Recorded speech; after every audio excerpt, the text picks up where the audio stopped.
mental baja Arsenal, inilah alasan The Gunners tak lagi gentar di puncak. Musim ini, ada sesuatu yang berbeda dari Arsenal. Bukan hanya soal taktik, bukan cuma kualitas pemain, bukan sekadar kedalaman skuad, tapi tentang mentalitas. Mental yang dulu sempat diragukan, mental yang pernah goyah saat tekanan datang, mental yang beberapa musim lalu runtuh ketika memasuki fase krusial perebutan gelar Premier League. Kini, itu semua berubah. Dari tim, hampir jadi tim harus. 2 musim lalu, Arsenal disebut nyaris juara. Mereka memimpin lama, tapi goyah di tikungan akhir. Tekanan besar membuat permainan tak lagi mengalir. Lawan mencium aroma keraguan. Namun, musim ini berbeda. Sekarang ketika skor imbang, Arsenal tidak panik. Ketika tertinggal, mereka tidak kehilangan struktur. Ketika ditekan, mereka justru makin disiplin. Itu bukan kebetulan. Itu hasil evolusi Mikel Arteta dan revolusi mental. Perubahan terbesar datang dari satu sosok, Mikel Arteta. Arteta tak hanya membangun sistem bermain.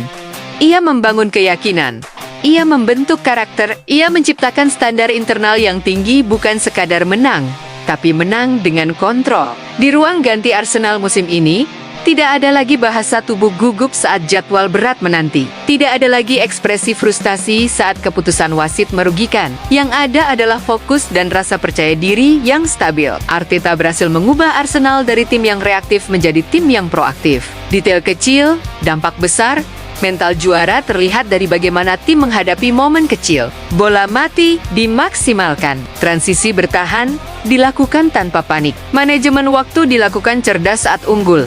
Contohnya saat menghadapi Chelsea kemarin. Skor imbang 1-1, atmosfer panas. Tekanan besar karena posisi puncak dipertaruhkan. Apa yang dilakukan Arsenal? Mereka tetap tenang, tidak bermain terburu-buru, tidak memaksakan serangan yang berisiko. Mereka sabar menunggu celah dan menghukum lewat bola mati.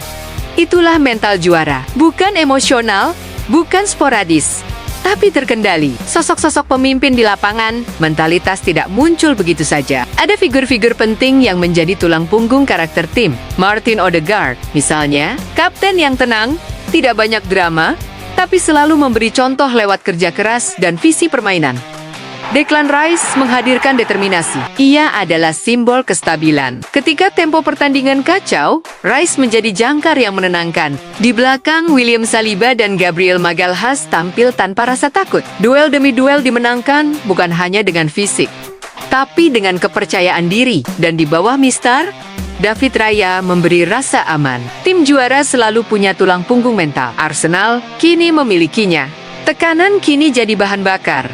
Yang paling menarik, tekanan tidak lagi menghantui Arsenal. Setiap pekan mereka turun sebagai pemimpin klasemen, itu beban besar. Setiap kesalahan bisa jadi berita utama.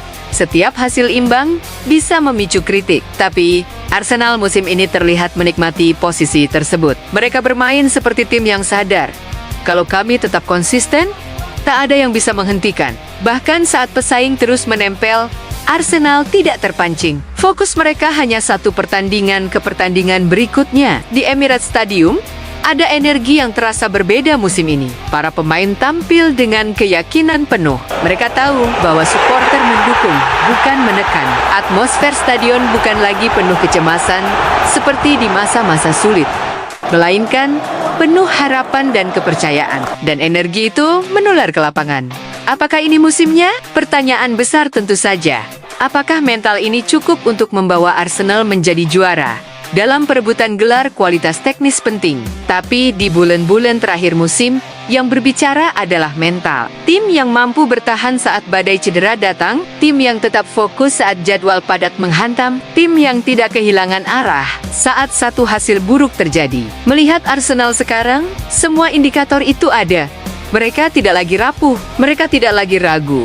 Mereka tidak lagi hampir, mereka kini terlihat seperti tim yang tahu cara menjadi juara. Dan jika konsistensi ini terus terjaga, bukan tidak mungkin musim ini akan dikenang sebagai musim di mana Arsenal benar-benar kembali ke singgasana sepak bola Inggris. Dan buat kamu yang suka dengan ulasan mendalam seperti ini, yang membedah taktik, mentalitas, dan cerita di balik pertandingan. Jangan lupa like video ini, subscribe supaya tidak ketinggalan analisis terbaru, dan share ke teman-teman sesama fans sepak bola karena perjalanan musim ini belum selesai dan kita akan terus mengawal setiap langkahnya sampai akhir. Sampai jumpa di pembahasan berikutnya, bro. Tetap semangat, tetap dukung, dan mari kita saksikan bersama apakah musim ini benar-benar menjadi milik Arsenal.